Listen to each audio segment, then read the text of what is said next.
పరిశుద్ధుడైన మా ప్రభువానికి స్తోత్రములు.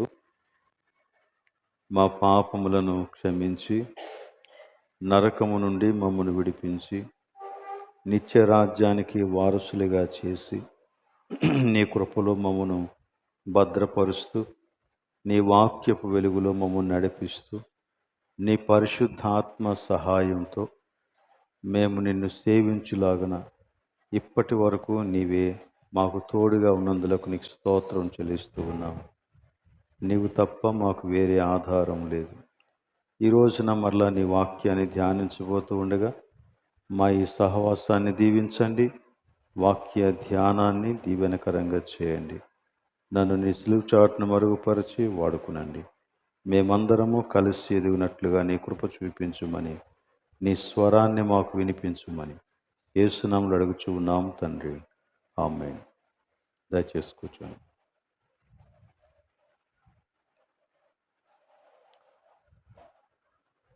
యోహాను సువార్త 16వ అధ్యాయం చదవబడినటువంటి వాక్య భాగంలో నిన్నటి దినాన కొన్ని వచనాలు మనం ధ్యానం చేశాం. ఈ రోజున మరికొన్ని వచనాలు మనం ధ్యానం చేస్తాం. దేవుడు తన యొక్క పరిశుద్ధాత్మను గురించి విశ్వాసులకు వాగ్దానం చేసి దానిని అనుగ్రహించినప్పుడు, లేక పరిశుద్ధాత్మను అనుగ్రహించినప్పుడు ఆయన చేసేటువంటి పరిచర్యను గురించి మనము విషయాలు నేర్చుకుంటూ ఉన్నాం.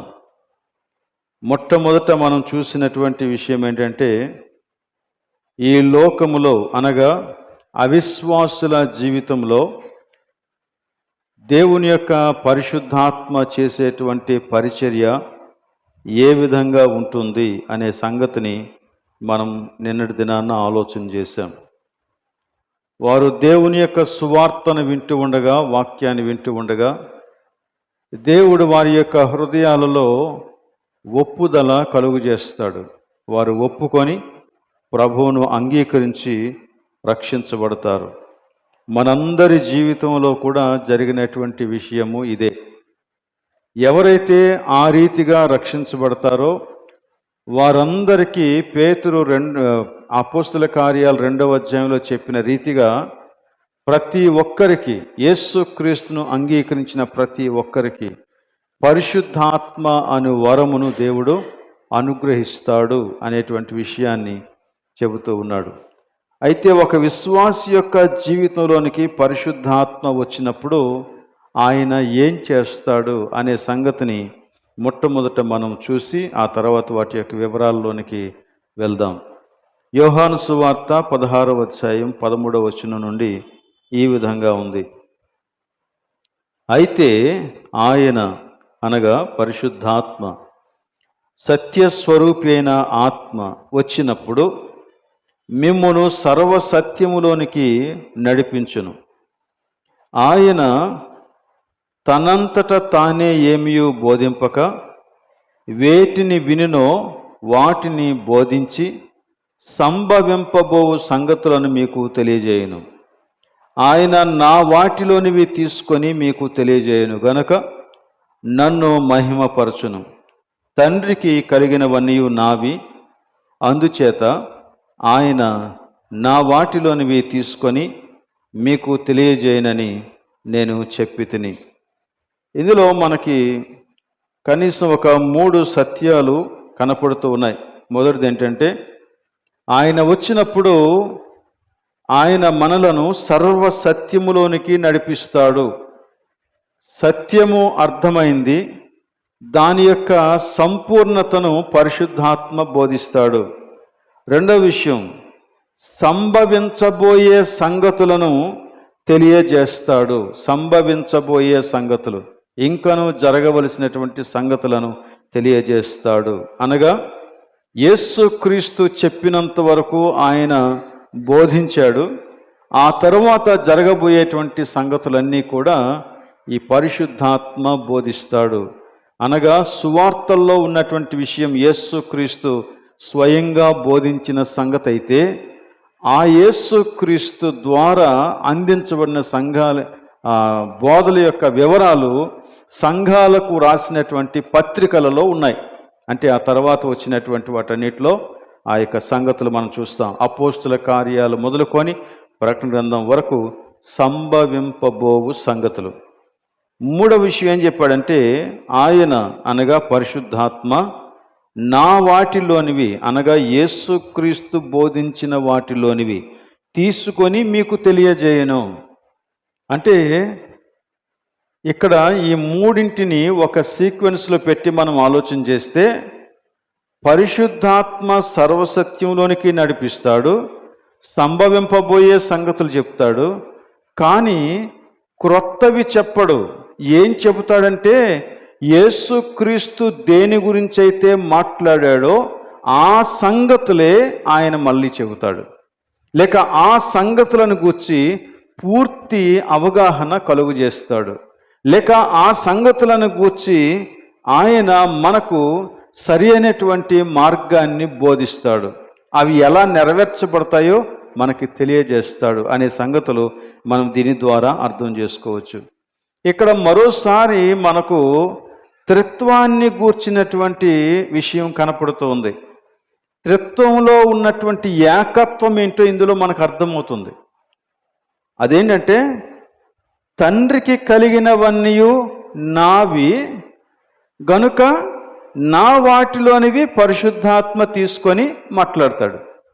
అంటే ఇంకొక రకంగా దీన్ని మనం ఆలోచన చేస్తే, తండ్రి ఏం మాట్లాడతాడో కుమారుడు అదే మాట్లాడతాడు, కుమారుడు ఏం మాట్లాడతాడో పరిశుద్ధాత్మ అదే మాట్లాడతాడు. సో ఈ త్రిత్వములోని ఏకత్వాన్ని మనం ఇక్కడ చాలా చక్కగా చూడవచ్చు. 15వ వచనం అంత క్లియర్గా చెప్పాడు. తండ్రికి కలిగినవన్నీ నావి, అందుచేత ఆయన నా వాటిలోనివి తీసుకొని మీకు తెలియజేయనని చెప్పి తిని.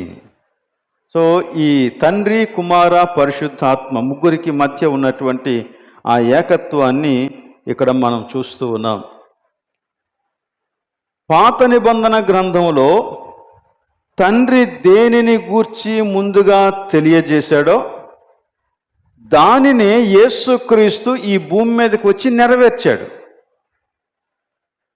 యేసుక్రీస్తు దేనినైతే నెరవేర్చాడో, ఇంకా ఏమి నెరవేర్చబోతూ ఉన్నాడో అనే దానిని పరిశుద్ధాత్మ వివరించాడు, అంతే.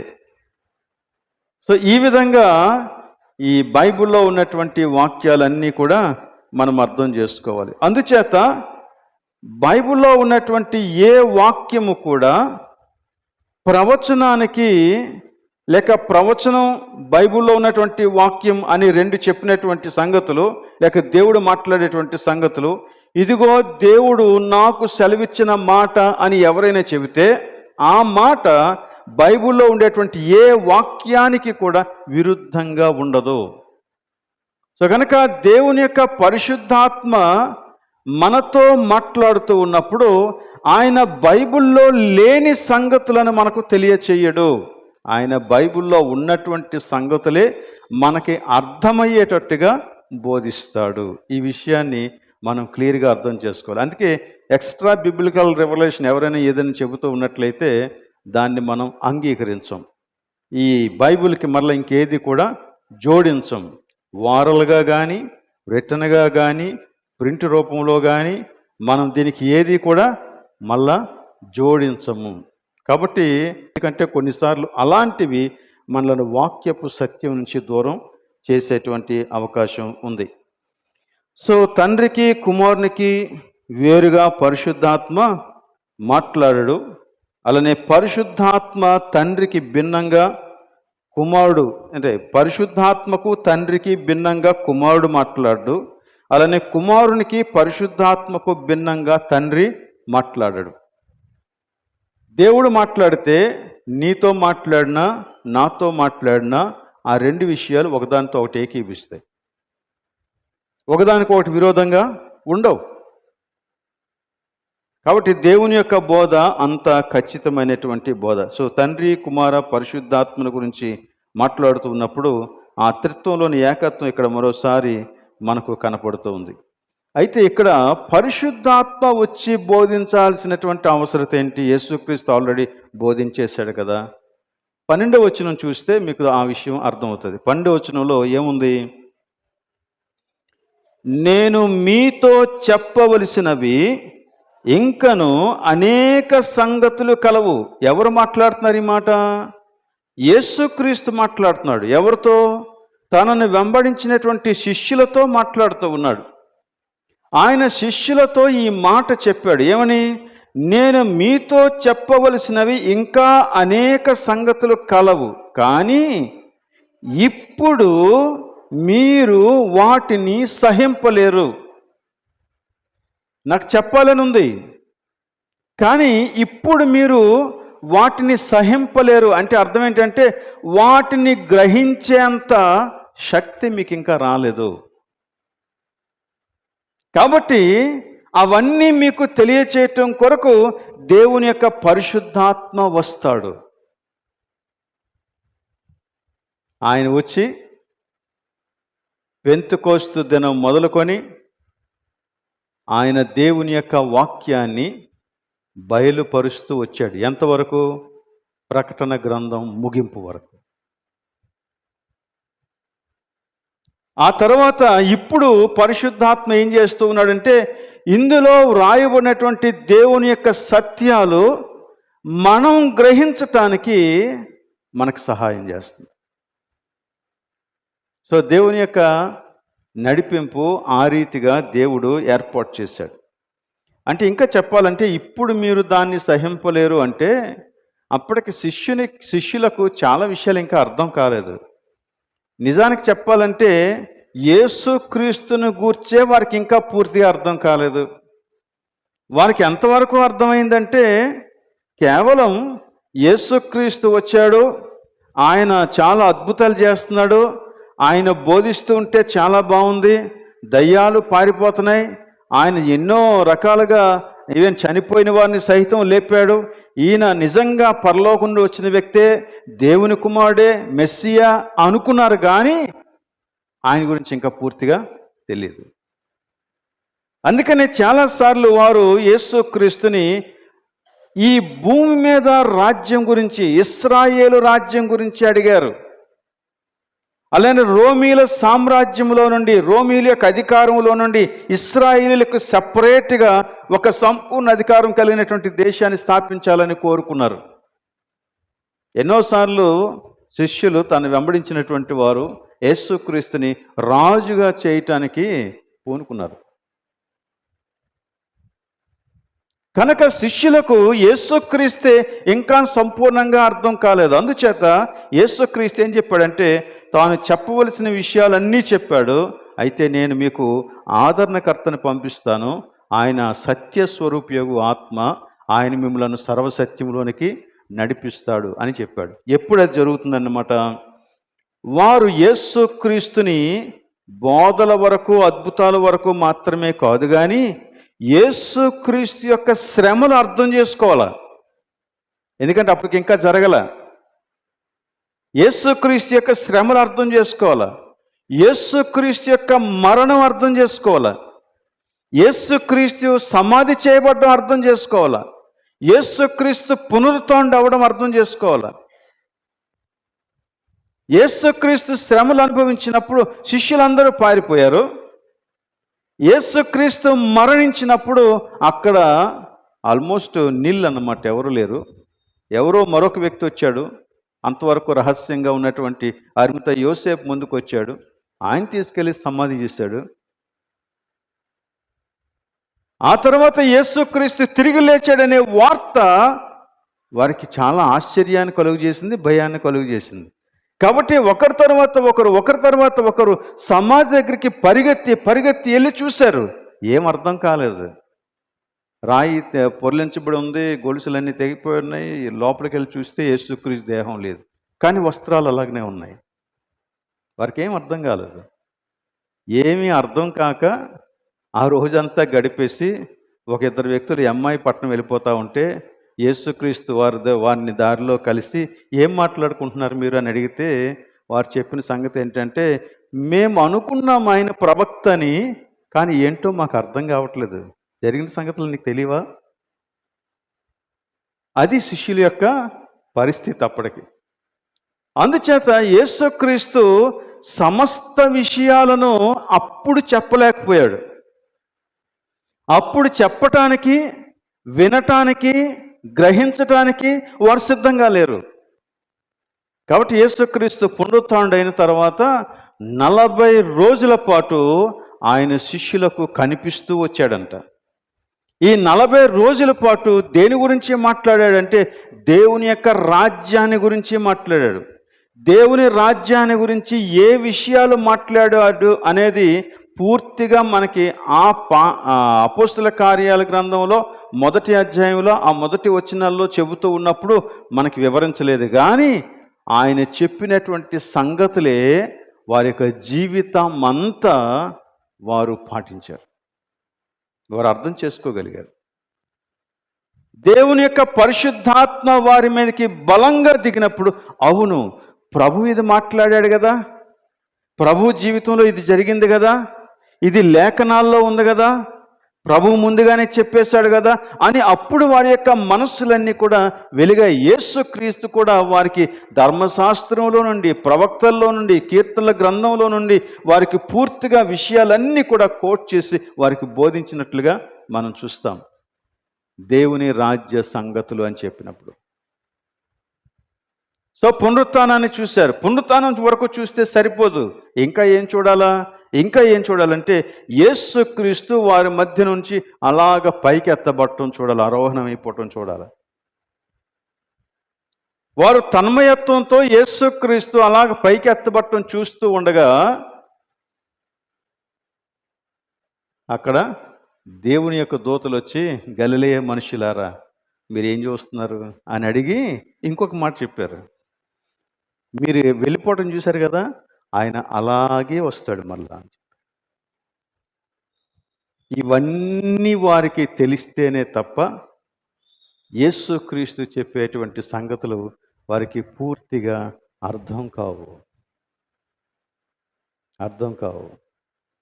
అందుకని ఏం చేశాడంటే, మీరు యెరూషలేములోనే ఉండండి, పరిశుద్ధాత్మ వచ్చే వరకు ఎక్కడికి కదలొద్దు. ఆయన వచ్చినప్పుడు మీకు విషయాలు అర్థమవుతాయి. ఆయన వచ్చిన తర్వాత మీరు శక్తి పొందుతారు. అప్పుడు మీరు యెరూషలేములోను, యూదయ, సమరయ, గలిలయ ప్రాంతంలో అంతటా భూదిగంతముల వరకు నాకు సాక్షులయ్యుందురు. ఇక అక్కడి నుంచి పరిశుద్ధాత్మ నడిపింపులో వారు నడిచారు. పరిశుద్ధాత్మ ప్రణాళికలు గ్రహించారు. పరిశుద్ధాత్మ యేసుక్రీస్తుని గురించి ఒక్కొక్క అడుగు వారికి బోధిస్తూ ఉంటే దాన్ని వారు అర్థం చేసుకున్నారు. అర్థం చేసుకొని సంఘాలను స్థాపించి, సంఘాలను వాక్యంలో పోషించి, సంఘానికి నాయకత్వాన్ని అందించి, వారిని స్థిరపరచడానికి ఉత్తరాలు రాసి అహోరాత్రులు దేవుని యొక్క పరిశుద్ధాత్మ యొక్క నడిపింపు ద్వారా వారు సమస్తం చేశారు. అందుచేత మనకి వాక్యం అంతా మన చేతిలోనికి వచ్చిందన్నమాట. సో పరిశుద్ధాత్మ ద్వారా దేవుడు చేసినటువంటి కార్యము ఇది, సర్వసత్యములోనికి ఆయన మనల్ని నడిపించును. కాబట్టి ఈ రోజున పరిశుద్ధాత్మ సర్వసత్యంలోనికి మనల్ని నడిపించును అంటే ఏ సర్వసత్యం అని దిక్కులు చూడాల్సిన పని లేదు. ఏ సర్వసత్యం? వాక్యపు సత్యం, యేసుక్రీస్తుని గూర్చిన సత్యం. చాలాసార్లు ఇలాంటి మాటల్ని ఐసోలేట్ చేసి, అంటే వేరుగా వాక్య సందర్భాల్లోంచి వేరుగా తీసేసి అర్థం చేసుకోవటానికి ప్రయత్నం చేస్తే సర్వసత్యంలోనికి దేవుడు నడిపిస్తానన్నాడు కాబట్టి ఏదో సర్వసత్యం నాకు తెలియజేస్తాడు అని భ్రమించే అవకాశం ఉంది. ఏదో సర్వసత్యం కాదు, వాక్యములో ఉంచబడినటువంటి సర్వసత్యం. దేవుని వాక్యములో ఏదైతే బయలుపరచబడిందో ఆ సర్వసత్యాన్ని దేవుడు ప్రతి విశ్వాసికి అర్థమయ్యేలాగన చేస్తాడన్నమాట. నేను ఒకప్పుడు అలాగనే చాలా వచనాల్ని దాని యొక్క సందర్భంతో సంబంధం లేకుండా అర్థం చేసుకోవటానికి ప్రయత్నం చేశాను, బోధించేశాను కూడా. కానీ అవన్నీ నేను అప్పుడప్పుడు రెఫర్ చేసినప్పుడు వెనక్కి వెళ్ళి చూస్తే నేను ఎలా చెప్పానా అనిపిస్తూ ఉంటుంది. నాకు అవగాహన లేదు. బట్ దేవుని యొక్క వాక్యాన్ని చదువుతూ ఉన్నప్పుడు దేవుడు తన యొక్క పరిశుద్ధాత్మ ద్వారా మనకు అనుగ్రహించిన సర్వసత్యం ఏంటో మనకు అర్థమవుతుంది. అందుకనే ఏ క్రైస్తవ సంఘమైనా, ఏ క్రైస్తవ నాయకత్వమైనా, ఏ క్రైస్తవ సేవకుడైనా బైబిల్ వదిలేసి లేక దేవుని యొక్క వాక్యాన్ని ప్రక్కన పెట్టేసి సర్వసత్యంలోనికి నడవాలని చూస్తే అది జీవితంలో సాధ్యం కాదు. It can never happen. 101 కార్యక్రమాలు చేయొచ్చేమో కానీ సర్వసత్యంలోనికి మాత్రం నడవలేము. నువ్వు సర్వసత్యంలోనికి నడవాలి అంటే ఖచ్చితంగా బైబిల్ పట్టుకోవాల్సిందే, బైబిల్ని చూడాల్సిందే, బైబిల్లో ఉన్న విషయాలు అర్థం చేసుకోవాల్సిందే. అప్పుడే మనకి సర్వసత్యం అర్థమవుతుంది. చూడండి, అందుకనే ఈ పరిశుద్ధాత్మని గురించి దేవుడు ఒక ఆజ్ఞ ఇచ్చాడు మనకు. ఎఫెసీయులకు రాసిన పత్రిక 5వ అధ్యాయం 18వ వచనం. ఈ వచనం చాలా చాలా ఇంపార్టెంట్ వచనం అండి. మనం ఎఫెసీ పత్రిక ధ్యానాలు చేసినప్పుడు ఇవన్నీ ధ్యానం చేశాం, కానీ వాటిని మనం ఎంత వివరంగా అప్పుడు ధ్యానం చేయలేదు, కానీ ధ్యానం చేశాం. ఇప్పుడు మరోసారి అదే వచ్చిన భాగాల్ని మనం చూస్తూ ఉన్నప్పుడు మన మనస్సులలో ఈ భావం ప్రింట్ అవ్వాలని నేను కోరుకుంటూ ఉన్నాను. ఎఫెసీ పత్రిక 5వ అధ్యాయం 18వ వచనం. మరియు మద్యముతో మత్తులై ఉండకుడి, దానిలో దుర్వ్యాపారము కలదు, అయితే ఆత్మపూర్ణులై ఉండుడి. ఈ మాట ఆత్మపూర్ణులై ఉండుడి అనే మాట ఒక క్రైస్తవునికి దేవుని ఆజ్ఞ. Be filled with the holy spirit. ఆత్మపూర్ణులై ఉండుడి అనేది ఒక సజెషన్ కాదు. ఆత్మపూర్ణులై ఉండుడి అనేది నీకు ఇష్టమైతే చెయ్యు, లేదంటే మానే అని చెప్పట్లే. ఆత్మపూర్ణులై ఉండుడి అంటే 10 ఆజ్ఞలు ఎలాగైతే మనం దేవుని యొక్క ఆజ్ఞలుగా ఎంత పవర్ఫుల్గా ఆలోచిస్తామో, ఇది కూడా అంత పవర్ఫుల్ అయినటువంటి కమాండ్మెంట్. అంతిమ ఆజ్ఞని గురించి మాట్లాడినప్పుడు మనం ఎంత పవర్ఫుల్గా ఆలోచిస్తామో, ఎంత సీరియస్గా ఆలోచిస్తామో, ఇది దేవుని యొక్క ఆజ్ఞని ఎంత ఖండితంగా చెప్తామో, ఇది అంత ఖండితమైనటువంటి ఆజ్ఞ. ఎందుకంటే ఇది జరగకపోతే నీకు అంతిమ ఆజ్ఞ అర్థం కాదు, పరిశుద్ధాత్మ కార్యాలు అర్థం కావు, యేసుక్రీస్తు అర్థం కాడు, దేవుని వాక్యము అర్థం కాదు. కనుక పరిశుద్ధాత్మ ఒక విశ్వాసి యొక్క జీవితంలో అత్యంత కీలకమైనటువంటి వ్యక్తి. మనం దీన్ని ఎప్పుడు కూడా మర్చిపోకూడదు. సో పరిశుద్ధాత్మ గురించి దేవుడు మనకి ఆజ్ఞాపించినటువంటి ఈ విషయాన్ని అర్థం చేసుకోవటానికి ప్రయత్నం చేద్దాం. ఇందాక మనం పాడినటువంటి పాట కూడా అదే, పరిశుద్ధాత్మ లేకపోతే ఏమీ లేదని ఆ పాట యొక్క మొత్తం అర్థం. కాబట్టి పరిశుద్ధాత్మని కోరుకో అన్నాడు. అనగా పరిశుద్ధాత్మ గురించి ఆశపడు, లేక పరిశుద్ధాత్మ పూర్ణులై ఉండండి అని చెప్పేటువంటి మాట. ఈ వచనం చదివినప్పుడల్లా నాకు ఒక విషయం అర్థమయ్యేది కాదు. పరిశుద్ధాత్మ పూర్ణులై ఉండుడి అని చెప్పిన మాట చాలా బాగుంది, కానీ దానితో పాటు మద్యముతో మత్తులై ఉండకుడి, అందులో దుర్వ్యాపారం గలదు అనే మాట ఎందుకు జోడించాడో నాకు అర్థమయ్యేది కాదు. దీనికి దానికి సంబంధం ఏంటి? ఎందుచేత సడన్గా మద్యపు మత్తును గురించి మాట్లాడాడు? మద్యపు మత్తుని గురించి మాట్లాడి అది మీకు వద్దు, ఇదిగో ఇది మీరు చెయ్యండి అన్నాడు. దీని గురించి నేను ఆలోచిస్తూ ఉండగానే నా పరిచర్య ప్రారంభంలో నాకు మంచి స్నేహితుడే ఆయన ఒక సందేశం అందించాడు. ఆ సందేశం అప్పట్లోగా నన్ను చాలా ఆలోచింపచేసింది. కొన్ని రోజులు నిజమేమో అనుకున్నాను, కానీ తర్వాత నాకు అర్థమైంది ఏంటంటే దానికంటే భయంకరమైనటువంటి బోధ ఇంకొకటి ఉండదని నాకు అర్థమైంది. దేవుని వాక్యాన్ని నేను అర్థం చేసుకున్న తర్వాత. ఏంటి ఆ బోధ అంటే, మద్యముతో మత్తులై ఉండకుడి, కానీ ఆత్మపూర్ణులై ఉండుడి అనే ఈ 2 మాటల్ని పట్టుకొని, మద్యముతో మత్తులు ఆత్మపూర్ణులు అని 2 మాటలు రాసి ఆ రెండింటికి మధ్య ఉండేటువంటి కొన్ని పోలికలు ఆయన చెప్పాడు. ఓకే, ఆయన చెప్పినటువంటి సందేశంలో 1-2 పాయింట్స్ చెప్తాను, మీకే అర్థమవుతుంది. ఫస్ట్ థింగ్ ఏం చెప్పాడంటే,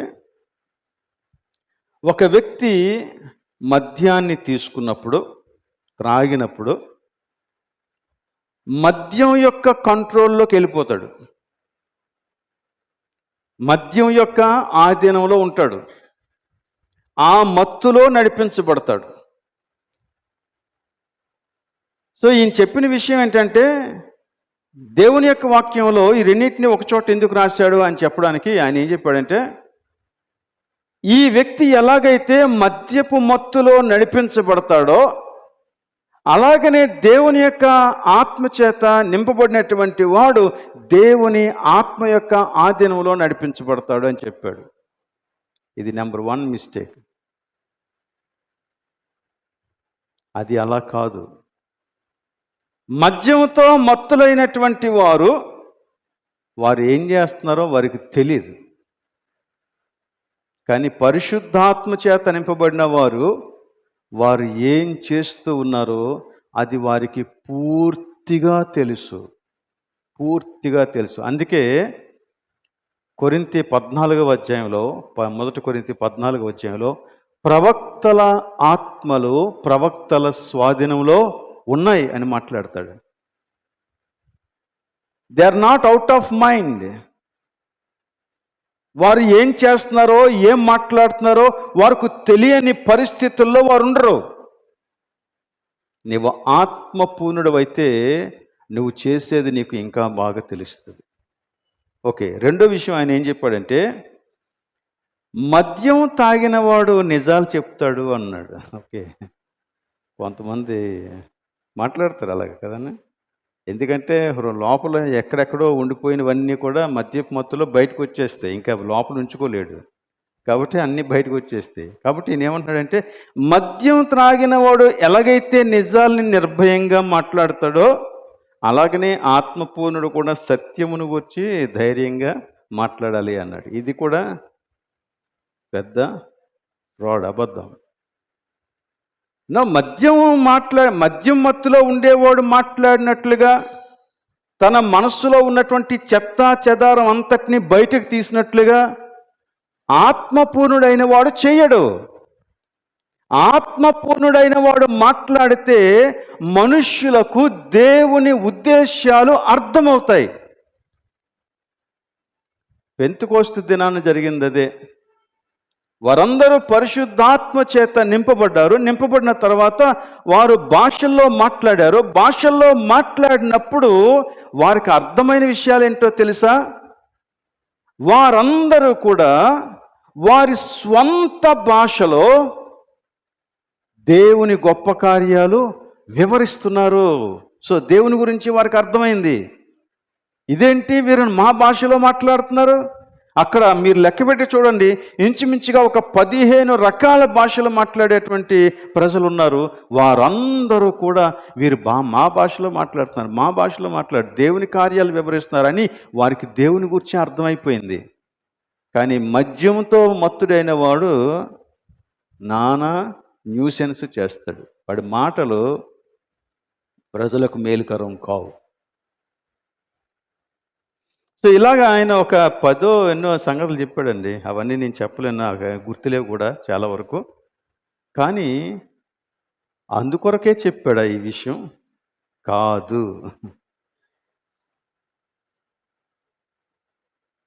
ఎఫెసు సంఘంలో మద్యం తాగే వాళ్ళు ఎక్కువగా ఉన్నందుచేత ఈ మాట మాట్లాడా అంటే అలా కాదు. కానీ అప్పటి పరిస్థితులను గురించి మనం కొంత అర్థం చేసుకోవాల్సినటువంటి అవసరత ఉంది. దానిని గురించి మనం ఈ రోజున ఆలోచన చేద్దాం.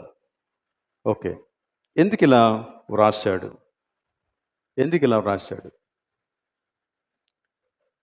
ఎఫెసు సంఘం ఏర్పడినటువంటి దినాల్లో, అంటే మొదటి శతాబ్దంలో,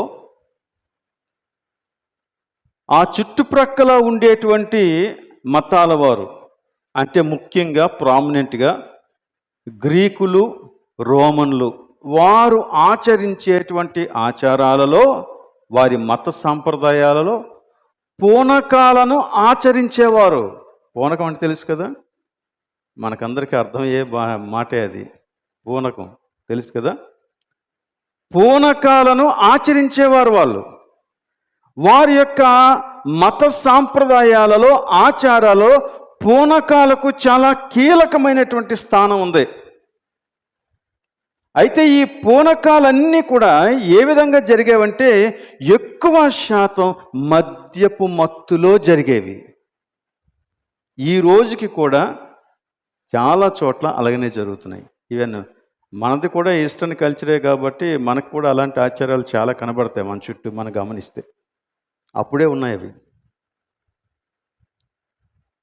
ఇక్కడ ఈ సందర్భాన్ని కూడా మీరు, ఎఫెసు సందర్భాన్ని కూడా మీరు గమనిస్తే, సంఘమంతా కూడుకొని కీర్తనలు పాడుతూ, సంగీతాలు వాయిస్తూ, కృతజ్ఞతలు చెల్లిస్తూ, ఒకరికి ఒకరు బోధిస్తూ, ఒకరిని ఒకరు హెచ్చరించుకుంటూ సహవాసం చేసేటువంటి సందర్భం గురించి మాట్లాడాడు. అందుకనే మనకి సురపానం అనే పేరు కూడా వచ్చింది. ఏమండి?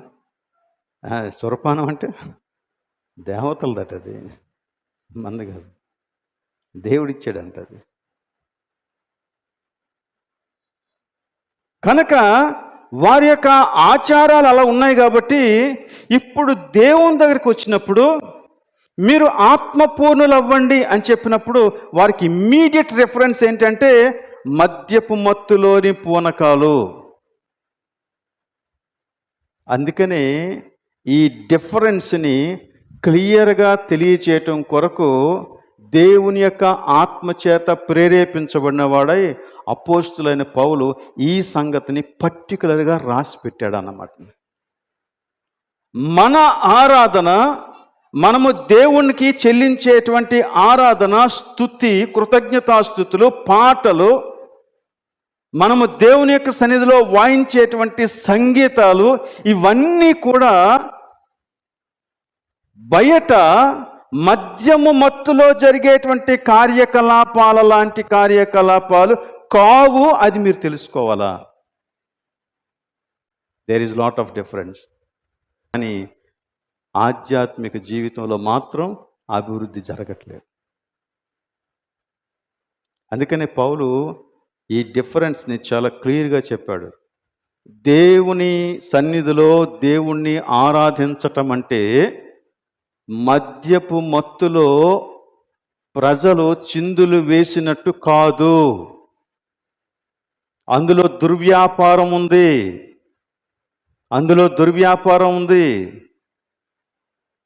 అందులో ప్రజలకు నచ్చినట్లుగా వారు చేస్తారు.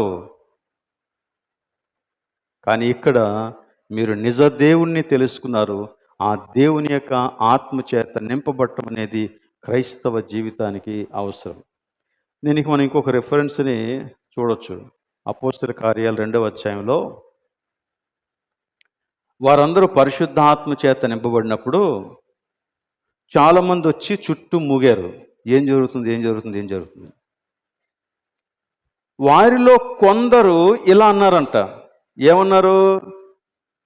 వీరు మద్యముతో, క్రొత్త మద్యముతో నిండి ఉన్నారు అని మాట్లాడారంట. ఎందుకు అలాంటి మాట మాట్లాడారు? వారు చూసిన వెంటనే వీరందరూ మద్యంతో మత్తులైపోయారు, అందుకని ఇలా మాట్లాడుతూ ఉన్నారు అని అన్నారు. ఎందుకన్నారంటే అప్పటి వరకు వారి యొక్క ఆచారాలు అవే, మత సంబంధమైన ఆచారాలు అవే. కాబట్టి వాళ్ళకి అలాగనే అర్థమైంది. బహుశా ఇప్పుడు మన భాషలో చెప్పాలంటే అరే పూనకం అంటారు కదా, అదే రైది అని చెప్పుకున్నారనమాట వాళ్ళు. అంతే. పరిశుద్ధాత్మ పూనులై మనము దేవునిని ఆరాధించవలసినటువంటి అవసరత ఉంది అని ఆ డిఫరెన్స్ని తెలియచేయటం కొరకే పౌలు ఈ విషయాన్ని క్లియర్గా మాట్లాడాడు. అప్పుడు పేతురు లేచి, మీరు అనుకున్నట్టు ఇది మద్యం కాదు, విషయాలు వినండి అని చెప్పి ఆ రోజున వాక్యం చెప్తే 3,000 మంది రక్షించబడ్డారు. ప్రవచనాన్ని కోట్ చేసి వాక్యం చెప్పాడు. యోవేలు గ్రంథంలో దేవుడు ఏదైతే మాట్లాడాడో అది నెరవేర్చబడటం ఈ రోజు చూస్తున్నారన్నాడు. కాబట్టి ఇది మద్యం మత్తు కాదు, ఆత్మపూర్ణత అనేటువంటి విషయాన్ని చాలా క్లియర్గా చెప్పాడు. సరే, ఇంతకీ మనకి అసలు విషయం ఇంకా అలా మిగిలే ఉంది. ఏంటది? ఆత్మపూర్ణుడు అంటే అసలు ఏంటది? ఆత్మపూర్ణత అంటే ఏంటి? మొట్టమొదట మనం అర్థం చేసుకోవాల్సిన విషయం ఏంటంటే ప్రతి విశ్వాసిలోనూ దేవుని యొక్క ఆత్మ నివాసం చేస్తాడు. నువ్వు విశ్వాసి అయితే నీలో దేవుని ఆత్మ నివసిస్తాడు. దానికిని ఆత్మపూర్ణతకిని కొంచెం తేడా ఉంది. లాస్ట్ 150 years దీంట్లో జోసెఫ్ కిషోర్ గారు అందులో ఒక విషయాన్ని మనకి కొంచెం వివరణగానే చెప్పారు. సో అయితే అక్కడ వరకు మనం వెళ్ళకముందు మొట్టమొదట మనం తెలుసుకోవాల్సిన విషయం ఏంటంటే విశ్వాసిలో దేవుని యొక్క పరిశుద్ధాత్మ నివాసం చేస్తాడు. రోమీలకు రాసిన పత్రిక 8వ అధ్యాయం 9వ వచనం చదవండి. ఇది మనం చాలాసార్లు చదువుకున్నాం, కానీ ఇది చాలా అవసరమైనటువంటి వచన భాగం.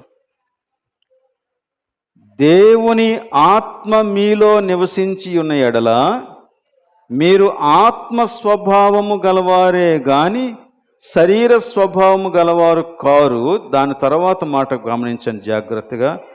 ఎవడైనను క్రీస్తు ఆత్మ లేనివాడైతే వాడాయన వాడు కాడు. అంటే యేసుక్రీస్తుని అంగీకరించిన ప్రతి వ్యక్తిలోనూ దేవుని యొక్క పరిశుద్ధాత్మ ఉంటాడు.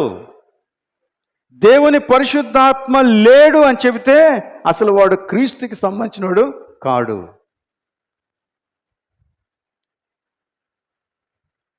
ఆత్మపూర్ణులు కాని క్రైస్తవులు ఉండొచ్చు, ఆత్మపూర్ణులైన క్రైస్తవులు ఉండొచ్చు.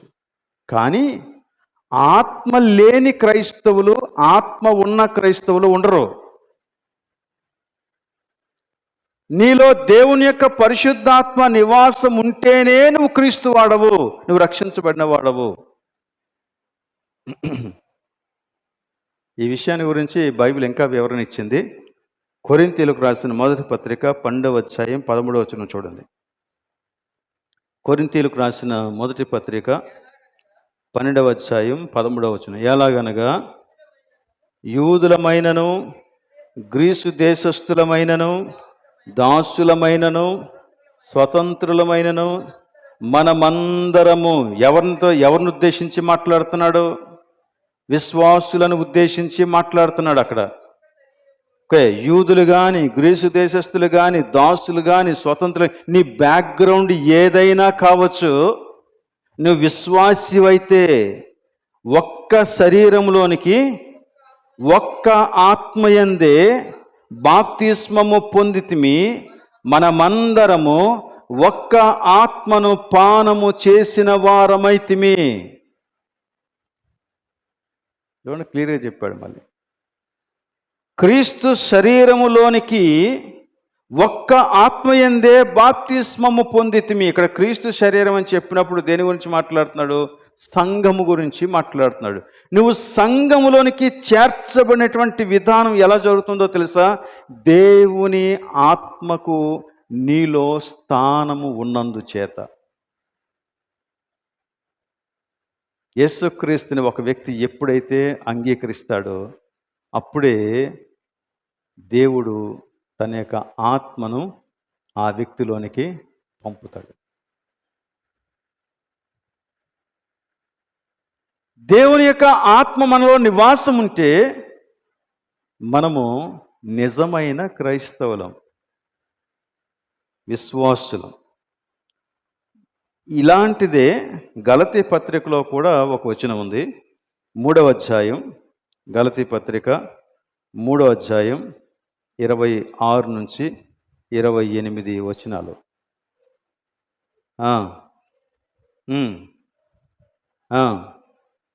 చూడండి, ఆ మాటలు మీరు గమనించండి. మీరందరూ విశ్వాసం వలన దేవుని కుమారులై ఉన్నారు. క్రీస్తులోనికి బాప్తిస్మము పొందిన మీరందరూ క్రీస్తును ధరించుకొని ఉన్నారు. ఇందులో యూదుడని, గ్రీసు దేశస్థుడని, దాసుడని, స్వతంత్రుడని, పురుషుడని, స్త్రీ అని లేదు. యేసు క్రీస్తునందు మీరందరూ ఏకముగా ఉన్నారు. సేమ్ కొరింథీ పత్రికలో ఏదైతే చెప్పాడో గలతీ పత్రికలో అదే విషయాన్ని గురించి చెప్పాడు. అయితే గలతీ పత్రికలో ఆత్మ అనే మాట వినియోగించలేదు, కానీ బాప్తిస్మము అనే మాట వినియోగించాడు. ఇక్కడ బాప్తిస్మము అనే ఈ మాట కొరింథు పత్రికలో చెప్పినట్లుగా ఒక్క శరీరంలోనికి బాప్తిస్మము అంటే అది ఆత్మ ద్వారానే సాధ్యము. ఒక్క ఆత్మయందు మనము క్రీస్తు శరీరంలోనికి బాప్తిస్మం పొందితిమి, అనగా క్రీస్తు శరీరంలోనికి వచ్చేసాం. యేసు క్రీస్తు యొక్క శరీరంలో మనము ఇమర్చబడ్డాం, సంఘములోనికి చేర్చబడ్డాం. ఇది దేని వలన జరుగుతుందంటే దేవుని పరిశుద్ధాత్మ వలన జరిగేటువంటి కార్యం. ఇక్కడ నీళ్ళు గురించి మాట్లాడలేదు బాప్తిస్మం చెప్పినప్పుడు, నీళ్ళ బాప్తిస్మం గురించి మాట్లాడలేదు, ఆత్మ బాప్తిస్మం గురించి మాట్లాడాడు. ఇదే నీ హృదయంలో జరిగేటువంటిది. నువ్వు యేసుక్రీస్తుని స్వంత రక్షకునిగా అంగీకరించినప్పుడు మనలో జరిగేటువంటి అద్భుతమైనటువంటి కార్యం ఏంటంటే సర్వోన్నతుడైన దేవుడు నీలో నివాసం చేస్తూ ఉన్నాడు. దీనికి బాహ్య సూచన ఏంటి? ఏమీ ఉండకపోవచ్చు. చాలామంది ఏమంటారంటే నీలో పరిశుద్ధాత్మ ఉంటే నువ్వు భాషల్లో మాట్లాడతావు. నీడ్ నాట్ బీ, ఉండాల్సిన అవసరం లేదు. మీకు ఇంకొక 2 రెఫరెన్సెస్ చూపిస్తే మీకు ఆ విషయం కూడా అర్థమవుతుంది. కొరింథీయులకు రాసినటువంటి మొదటి పత్రికలోని 6వ అధ్యాయం 19వ వచనం చూడండి. మీ దేహము దేవుని వలన మీకు అనుగ్రహింపబడి మీలోనున్న పరిశుద్ధాత్మకు ఆలయమై ఉన్నదని మీరు ఎరుగరా? Don't you know it? Don't you know it? ఇక్కడ కూడా మళ్ళీ ఎవరితో మాట్లాడాడు? విశ్వాసులతోనే మాట్లాడాడు. కానీ ఈ విశ్వాసులు ఎలాంటి వారు? ఈ విశ్వాసులు ఎలాంటి వారంటే వారు రక్షించబడ్డారు కాబట్టి దేవుని యొక్క పరిశుద్ధాత్మ వారిలో నివాసం చేస్తూ ఉన్నాడు, కానీ ఆ విషయం వారికి తెలియదు. నెంబర్ 2 ఏంటంటే వారు రక్షించబడినప్పటికీ ఆత్మను అనుసరించగా శరీర ప్రకారంగా జీవిస్తున్నారు. అందుకని వారిని ఈ 3వ అధ్యాయంలో మొదటి వచనంలో మనం చూస్తే మీరు క్రీస్తునందు పసిబిడ్డలు, శరీర సంబంధులైన మనుష్యులు, మీకు అప్పటికి బలము చాలని వారు, బలహీనులు అని ఇలా మాట్లాడాడు. దానికి కారణం ఏంటంటే వారు క్రీస్తునందు ఉన్నారు, పరిశుద్ధాత్మ వారి యందు నివాసం చేస్తూ ఉన్నాడు, కానీ వారు శరీర సంబంధుల్లాగా జీవిస్తున్నారు. అంటే ఆత్మ పూర్ణులు కాలేదు. ఆత్మ నివాసం చేస్తూ ఉన్నాడు కానీ వారు ఆత్మ పూర్ణులు కాలేదు. సో ఈ డిఫరెన్స్ని మీరు గ్రహించాలనే ఉద్దేశంతోనే నెమ్మదిగా ఒక్క స్టెప్ బై స్టెప్ తీసుకెళ్తున్నాను.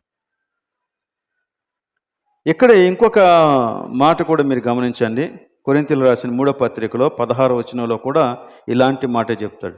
మీరు దేవుని ఆలయమై ఉన్నారనియు, దేవుని ఆత్మ మీలో నివసించుచున్నాడనియు మీరు ఎరుగరా?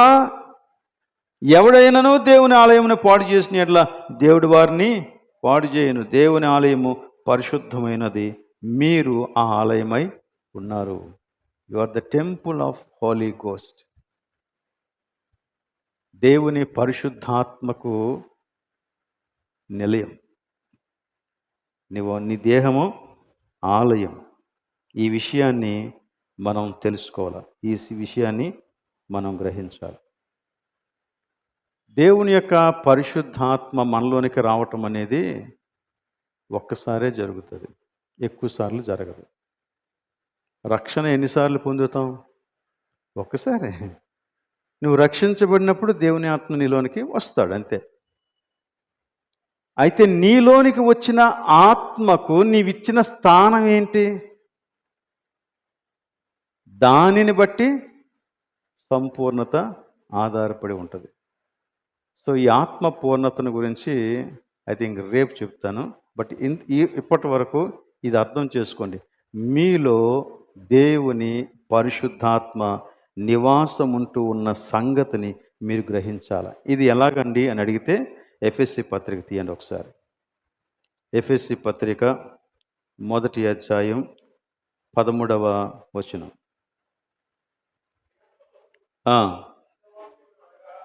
మీరును సత్యవాక్యమును అనగా మీ రక్షణ సువార్తను విని క్రీస్తునందు విశ్వాసముంచి వాగ్దానము చేయబడిన ఆత్మచేత ముద్రించబడితిరి. చూడండి, ఆ ప్రాసెస్ చూడండి ఎలా జరుగుద్దో. రక్షణ సువార్తను విన్నారు, అది ఫస్ట్ స్టెప్. రెండవ స్టెప్లో విశ్వాసం ఉంచారు. ఎప్పుడైతే విశ్వాసం ఉంచారో 3వ స్టెప్లో ఏం జరిగింది? ఆత్మచేత ముద్రించబడ్డారు. దేవుని ఆత్మ లోపలికి వచ్చాడు. ఇది ప్రాసెస్. కాకపోతే ఇది నెంబర్ 1 ఇది, నెంబర్ 2 ఇది, నెంబర్ 3 ఇది, ఒకదాని తర్వాత ఒకటి మనం డిఫరెన్షియేట్ చేయలేనంత ఒక్క క్షణంలో జరిగిపోయేటువంటి కార్యాలు. నువ్వు ఏ క్షణంలో దేవుని యొక్క సువార్తను అంగీకరించి ఒప్పుకుంటావో ఆ క్షణంలోనే నువ్వు రక్షించబడతావు. ఏ క్షణంలో నువ్వు రక్షించబడ్డావో ఆ క్షణంలోనే దేవుని యొక్క పరిశుద్ధాత్మ నీలోనికి వస్తాడు. ఇక్కడ ఇంకొక విషయం కూడా నేను మీకు క్లారిఫై చేయాలి. అదేంటంటే పరిశుద్ధాత్మ వ్యక్తి అని మనం చెప్పుకున్నాం. ఆయన వ్యక్తి, ఆయన శక్తి కాదు. శక్తి అయితే ఈరోజు కొంచెం శక్తి, రేపు మరికొంచెం శక్తి, అలా ఈ 40 దినాల్లో ఎక్కువ శక్తి మనం పొందుకునే అవకాశం ఉంది. కానీ ఆయన వ్యక్తి మనలోనికి వచ్చినప్పుడు ఒక రోజున కాలు పెట్టి, ఇంకొక రోజున చెయ్యి పెట్టి, అలాగ నెమ్మదిగా రాడు. వస్తే వచ్చాడు, రాకపోతే రాలేదు, అంతే. అంటే దేవుని యొక్క పరిశుద్ధాత్మ మనలోనికి రావటం అనేది కొంచెం కొంచెం జరగదు, ఆయన ఒకేసారి వస్తాడు. కొంతమంది ఇలాంటి బోధ కూడా చేస్తూ ఉన్నారు. మీరింకా దేవుని యొక్క పరిశుద్ధాత్మను పూర్తిగా పొందుకోలేదు, కొంచెమే పొందుకున్నారు. కొంచెం పొందుకోవడం, పూర్తిగా పొందుకోవటం ఏం లేదు. ఆయన వస్తే లోపలికి వచ్చాడు, లేదంటే రాదు. నువ్వు రక్షించబడితే రక్షించబడ్డావు, లేదంటే రక్షించబడలేదు. అటుకి ఇటుకి కాని స్థితి ఉండదు, ఉండకూడదు. ఉంటే మనకే నష్టం. దేవుడు అలాంటి వారిని అస్సలు తన సన్నిధిలో ఉండాలని కోరుకోవట్లేదు. సో ఆత్మ బాప్తిస్మము అని ఒకటి మొదట చూసాం. ఇప్పుడు రెండవది ఏం చూస్తున్నామంటే ఆత్మచేత ముద్రించబడుట అనే మాట చూసాం. ఇంకొక మాట చూసి మనం ముగించేద్దాం. కొరింథీయులకు రాసిన పత్రిక, రెండో పత్రిక, మొదటి అధ్యాయం 21, 22 వచనాలు చూడండి.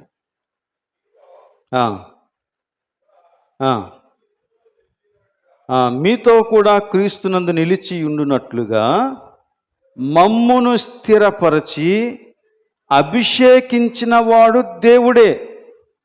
ఆయన మనకు ముద్ర వేసి మన హృదయములలో మనకు ఆత్మ అను సంచకరువును అనుగ్రహించి ఉన్నాడు. ఇక్కడ ఈ అనుభవం గురించి మాట్లాడుతూ ఉండేటప్పుడు కొరింథీయులతో పాటు ఆ ఉత్తరాన్ని వ్రాసినటువంటి పౌలు కూడా తనను కలుపుకొని ఏమన్నాడంటే మనల్ని దేవుడు అభిషేకించాడు అన్నాడు.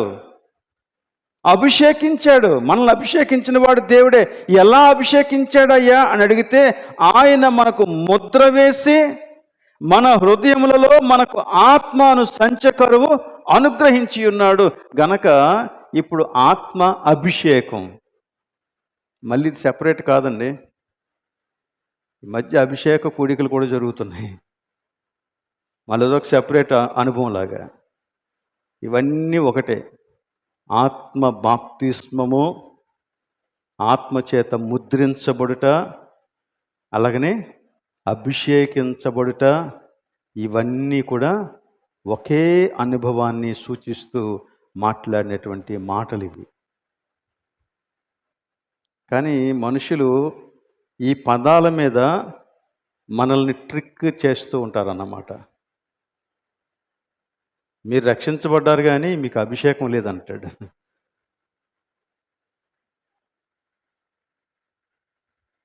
మీరు సువార్త చేస్తున్నారు కానీ మీకు అభిషేకం లేదంటాడు. లేదా వణుకు పుట్టినట్టుగా వణికిపోవటమే. రైట్. ఇదే విషయాన్ని యోహాను కూడా కన్ఫర్మ్ చేస్తూ మరొక మాట రాశాడండి. యోహాను తన పత్రికలో, మొదటి పత్రికలో 2వ అధ్యాయం 20వ వచనం చూడండి. యోహాను మొదటి పత్రిక 2వ అధ్యాయం 20వ వచనం.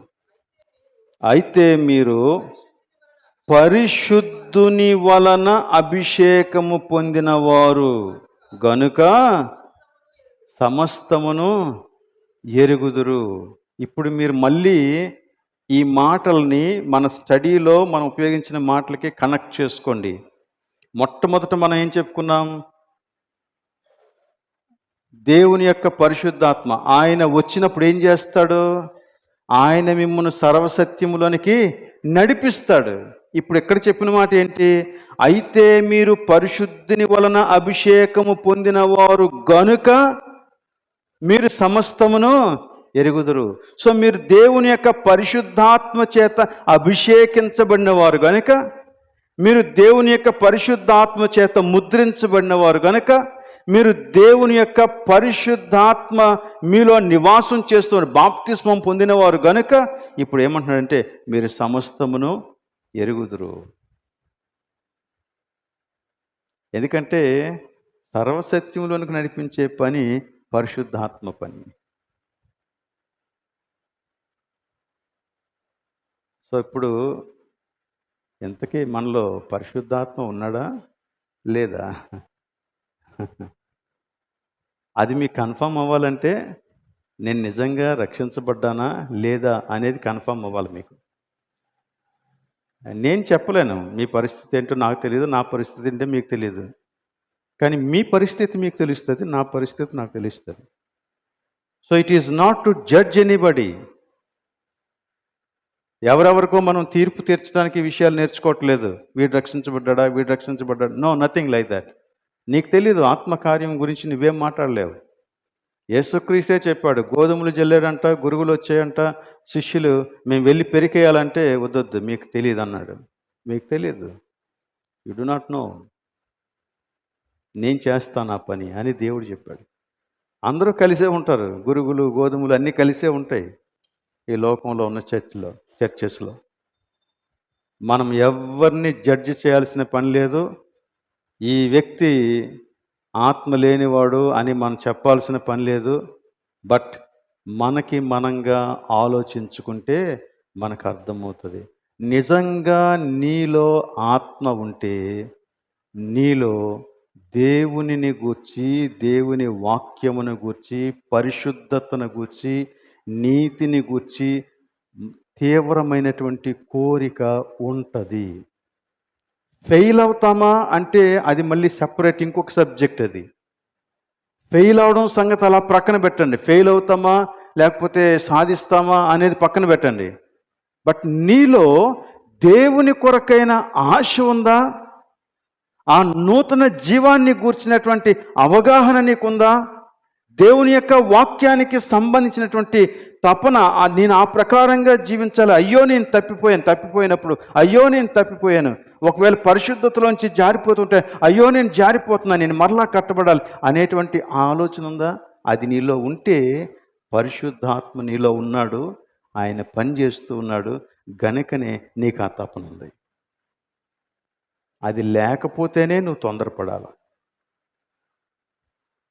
అది లేకపోతేనే నీవు తొందరపడాలి. కొంతమంది ఏ జంకు బెంకు లేకుండా ఎంత గర్వంగా అబద్ధాలు పలికేస్తారో, మోసం చేసేస్తారో, but still they say we are Christians. How is it possible? కాబట్టి కొంచెం జాగ్రత్తగా ఆలోచించాలి. ఈ విషయాలకి బహుశా రేపు మనం చేయబోయే ధ్యానం మరికొంత క్లారిటీ ఇస్తుందని నేను అనుకుంటున్నాను. అంతవరకు ఈ విషయాల్ని మీ హృదయంలో భద్రపరచుకోవాలని నేను కోరుతున్నాను. సో బాప్తిస్మము, అభిషేకము, ముద్ర ఇవన్నీ ఒకే పరిశుద్ధాత్మ కార్యానికి వేరు వేరు వ్యక్తీకరణలు, ఎక్స్ప్రెషన్స్ అని మనం చెప్పవచ్చు. సో ఈ విషయం మనం అర్థం చేసుకుంటే మనం రక్షించబడిన వారిగా ఈ లోకంలో కొనసాగటానికి దేవుడు మనకి సహాయం చేస్తాడు. దేవుని వాక్యం దీవించినగాక. ప్రార్థన చేద్దాం. ప్రేమ కలిగిన మా ప్రభువా, నీకు వందనాలు. ఈ రోజున నీ వాక్యంలో నుండి మేము సత్యాన్ని గ్రహించగలుగునట్లు మీరు మాతో మాట్లాడిన విషయాలన్నిటిని బట్టి నీకు స్తోత్రాలు తండ్రి. వాక్యమే చదువుతున్నాము, వాక్యమే ధ్యానం చేస్తూ ఉన్నాము, వాక్య సేవకుల నుండే బోధలు వింటూ ఉన్నాము అని అనుకుంటూనే చాలాసార్లు నీ వాక్యాన్ని మేము అపార్థం చేసుకుంటున్నాము. తండ్రి, మమ్మను క్షమించండి, మాకు సహాయం దయచేయండి. ఈ ఆత్మానుభవాన్ని మా జీవితంలో భద్రపరచండి ప్రభువా. నీవు మమ్మను రక్షించి ఆత్మ బాప్తిస్మము ద్వారా సంఘములోనికి చేర్చినందులకు నీకు స్తోత్రాలు. మా యందు విశ్వాసమును కలుగజేసి నీ ఆత్మను ద్వారా మమ్మను ముద్రించినందులకు నీకు స్తుతులు చెల్లించుకుంటూ ఉన్నాం. దేవా, మమ్మను పిలిచి నీ యొక్క ఆత్మ ద్వారా మమ్మను అభిషేకించినందులకు నీకు స్తోత్రం చెల్లించుకుంటూ ఉన్నాం. గనుక మా ఈ దేహము నీవే మాకు అనుగ్రహించి పరిశుద్ధాత్మకు నిలయంగా చేసినందులకు నీకు స్తుతులు చెల్లించుకుంటూ ఉన్నాం. ఈ విషయాన్ని మేము మర్చిపోకుండా గుర్తెరిగిన వారమై నీ ఆత్మ స్వభావాన్ని బట్టి జీవించటానికి మాకు సహాయం దయచేయండి. నిరంతరము పరిశుద్ధతను గూర్చిన ఆకలి మాకు కలుగు చేయండి. నీతిని గూర్చిన తపన మాకు కలుగు చేయండి. నిన్ను గూర్చిన ధ్యానం మాలో రేపండి. దేవా, మేము నిత్యము నీ వాక్య సేవకులుగా ఉండగలుగునట్లు మమ్మల్ని కనికరించండి. ఇక్కడ ఉన్నటువంటి వారందరినీ ఇట్టి కృపచేత మీరే ఆదరించి నడిపిస్తారని నమ్ముతూ, నీకు ఇష్టమైతే మరలా కలుసుకునే పర్యంతం మీరే మాకు తోడుగా ఉండమని, సంఘమంతటి నీ సత్యంలోనికి నడిపించుమని ప్రార్థన యేసు పరిశుద్ధ నామమున అడుగుచూ ఉన్నాం తండ్రి. ఆమేన్. పరలోకమందున్న మా తండ్రి, నీ నామం పరిశుద్ధపరచబడునుగాక, నీ రాజ్యం వచ్చునుగాక, నీ చిత్తం పరలోకము నెరవేర్చబడినట్లు భూమి మీద నెరవేర్చబడునుగాక. మా అందిన ఆహారం మాకు దయచేయము, మా రుణస్థులను క్షమించిన ప్రకారం క్షమించుము, మనుషులకు తేక కీడును తప్పించుము. ఎందుకనగా రాజ్యము, బలము, మహిమ నిరంతరము నీవైనావు తండ్రి. ఆమేన్. మన తండ్రి అయిన దేవుని ప్రేమ, కుమారుడైన యేసుక్రీస్తు యొక్క కృప, పరిశుద్ధాత్మిక అన్యోన్య సహవాసం ఇక్కడ చేరిన మనకందరకు, సంఘమంతటికి సదాకాలం తోడే ఉండునుగాక. ఆమేన్.